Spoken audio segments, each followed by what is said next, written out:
So, my name's Colin Jenkins, and I'm one of the assistant directors here at Earth Treks in Rockville. I suppose the story I want to tell, I guess it has to do with preparedness and making sure you know what you're getting into before you get into it. Basically, I was first exposed to climbing when I was 12 years old at a gym, birthday party. Tons of people get exposed that way these days. But from 12 years old until I went to college, the only places I'd ever climbed were inside, except for a couple summer camps. So when I went to college, suddenly there was a community around me of climbers, and a sense of what's cool in the climbing world started to develop in me. And I guess I knew from early on that the things I was interested in were the things that other people weren't. Just because other people weren't interested, I wanted to go do it. So I went to college in Maine, and I wanted to climb Katahdin, the tallest mountain in Maine, in the winter. But I guess the short version of the story is that I didn't know what I was doing, and out of a group of 4 of us, one person nearly died, and 3 of us, had to get rescued. And I guess I'll tell that story, but I want to keep in mind that that we weren't prepared, and we didn't have a real goal in mind. We didn't really know why we were doing it, other than to feel cool, to feel like we were doing something hard and impressive. So anyway, I guess I'll just get into it and come up with a more formulated point afterwards. Basically, 3 friends of mine and I decided that we wanted to do this mountain, like I said, and we rented some gear from a local rental and set out with cross-country skis, sleds, packs, sleeping bags, crampons, and all that. Keeping in mind that other than a handful of times, none of us had really climbed outside. None of us had slept outside in the winter, except for a handful of times.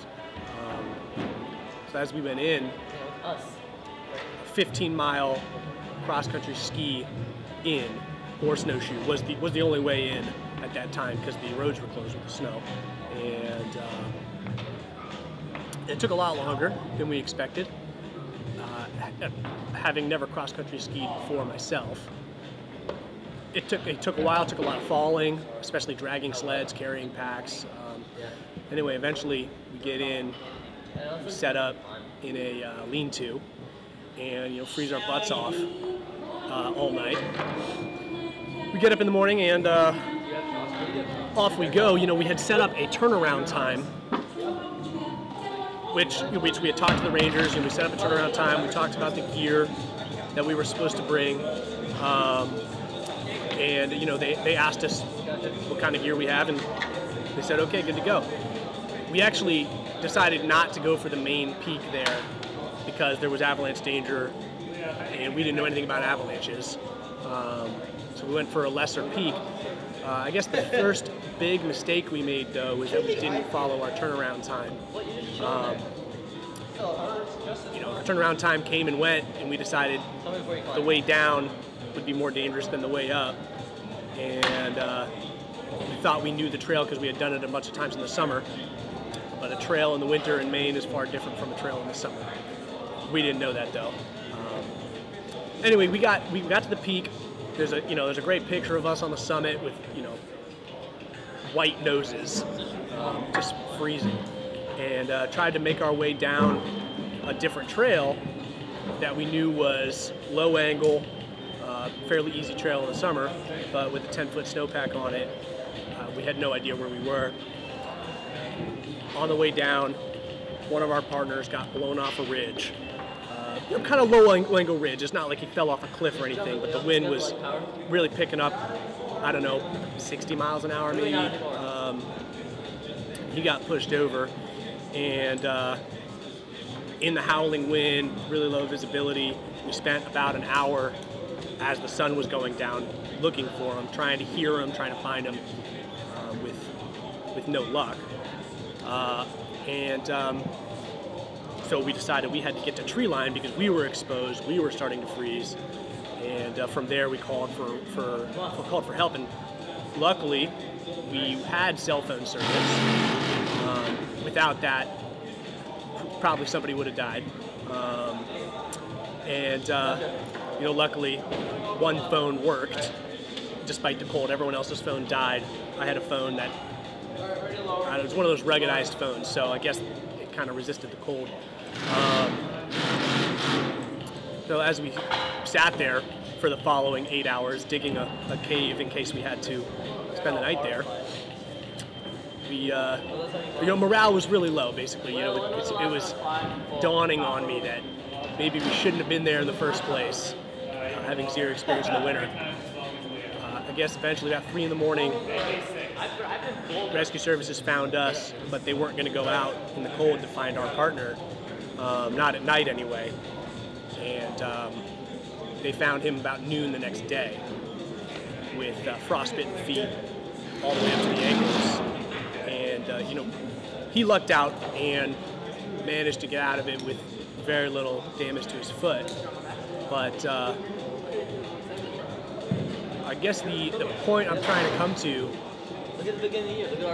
is that had we read anything about traveling in the winter, being prepared, things might have been a little different.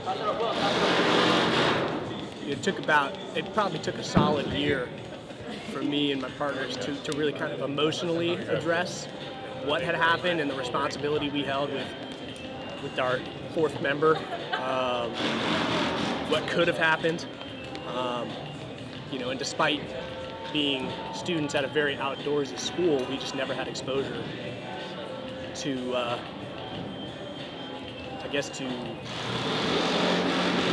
to the dangers involved if you're trying to go out and have adventures.